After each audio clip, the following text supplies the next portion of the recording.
이틀 연속 발표된 생산자 물가지수와 소비자 물가지수가 모두 시장에서 무난하게 소화했고, 금리 인하 기대감이 재차 커지면서 시장은 인플레이션이고 뭐고 고용이고 뭐고 그냥 금리 인하 기대감에 계속해서 상승 랠리를 가고 있습니다. 하지만 생산자 물가지수는 트럼프가 기업들에게 마진으로 감내하라고 압박했기 때문이라고 추정하고 있고요. 세부 항목을 제가 살펴봤었습니다. 위에 영상 링크 걸어 놓을 테니 한번 보시고요. 소비자 물가지수 역시 관세 영향으로 완만한 상승세라고 분석하고 있습니다. 함께 살펴보시죠. 먼저 전월 7월 CPI를 한번 살펴보면 전월 대비 전년 대비 큰 변화는 없었습니다.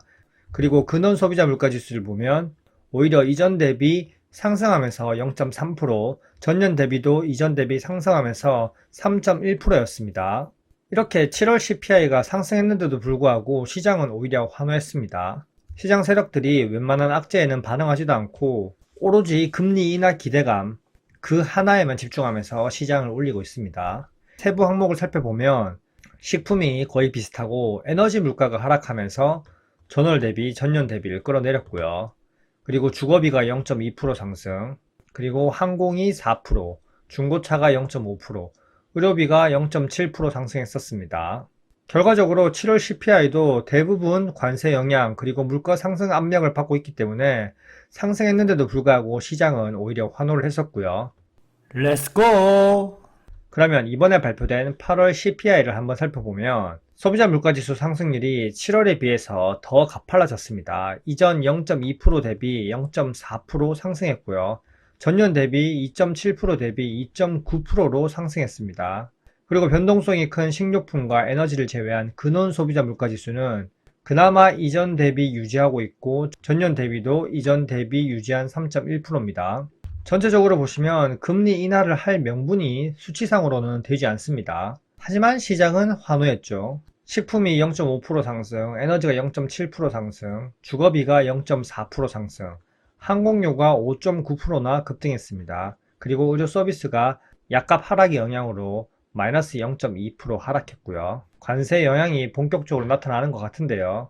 이 지표를 간단히 봤을 때 시장의 인플레이션이 완만히 둔화되는 것으로 보이나요? 저는 전혀 그렇게 안 보이는데요.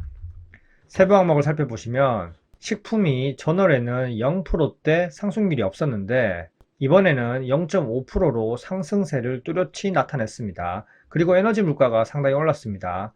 마이너스 1.1%에서 0.7%로 크게 상승했고요. 휘발유가 1.7%로 상승 전환한 영향이 큽니다. 에너지 물가 상승은 CPI 하락을 제한하는 요소죠.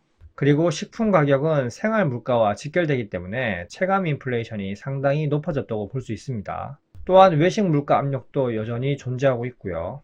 그리고 또 살펴보면 전력 수요가 0.2%로 마이너스에서 다시 상승 전환했습니다. 그리고 CPI 전체 상승에 가장 큰 기여를 한 주거비입니다. 주거비가 0.4%로 상승하고 있고 연율 기준 3.6% 상승됩니다. CPI 월간 상승의 가장 큰 요인이었고요. 그리고 항공료가 5.9%로 큰 폭으로 상승했습니다. 여름철 수요가 증가했기 때문이죠.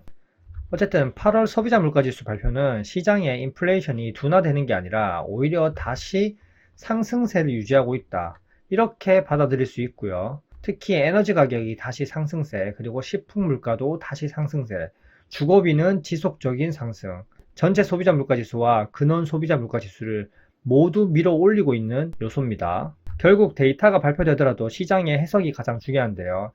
이번 소비자 물가지수는 시장이 악재가 예상보다 크지 않고 다만 무시할 정도는 아니다. 이런 느낌으로 해석했다고 보면 됩니다.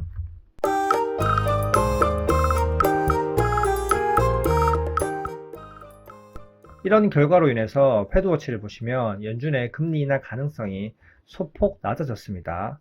오직 CPI 결과만 보면 금리 동결 가능성이 더 크지 절대 인하 가능성이 더 크지 않습니다. 하지만 여러가지 고용, 생산자 물가지수, 그리고 정치적 이런 걸 생각했을 때 금리 인하를 할 수밖에 없지만요. 일단 9월 금리 인하를 기대하는 흐름은 맞지만 인플레이션이 더 낮아져야 되고요. 오히려 이번 결과는 금리 동결이나 점진적 인하 시점을 늦췄다는 그런 전망이 더 큽니다.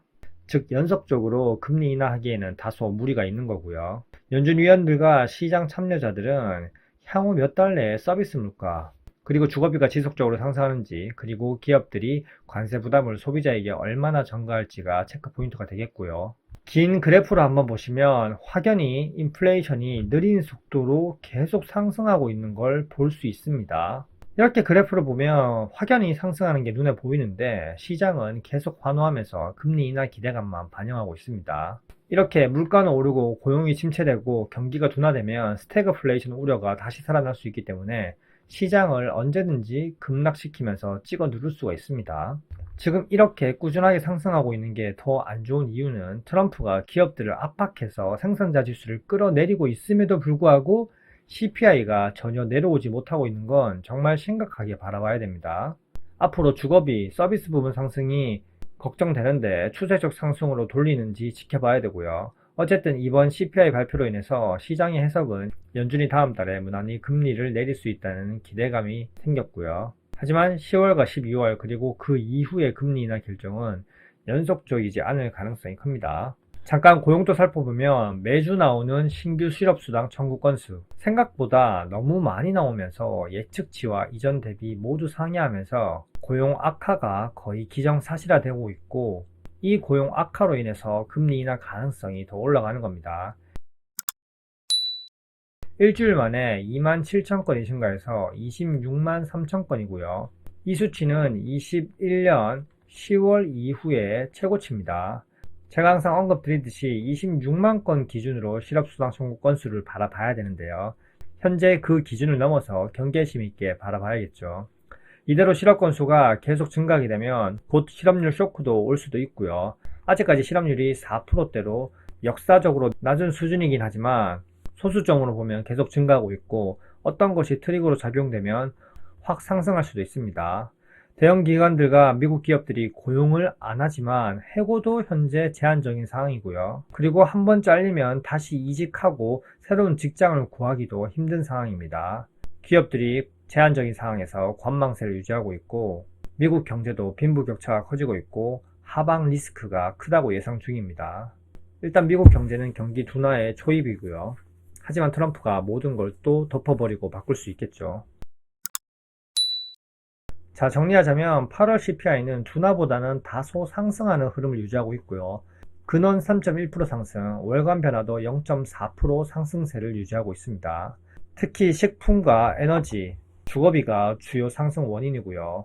앞으로 9월 CPI에서 주거비와 서비스 물가의 변화를 체크해야겠죠. 그리고 9월 생산자 물가지수에서 기업들이 트럼프의 압박을 이기고 소비자에게 물가를 전가하는지도 한번 체크해 봐야 되고요. 또한 노동지표도 함께 살펴보면서 관세와 무역 전쟁 변화 흐름도 체크해야겠습니다. 어쨌든 이번 CPI는 금리 인하 기대감을 엄청 높이는 요소는 아닙니다. 현재까지 내용이 괜찮으셨다면 구독과 좋아요 부탁드릴게요. 안녕.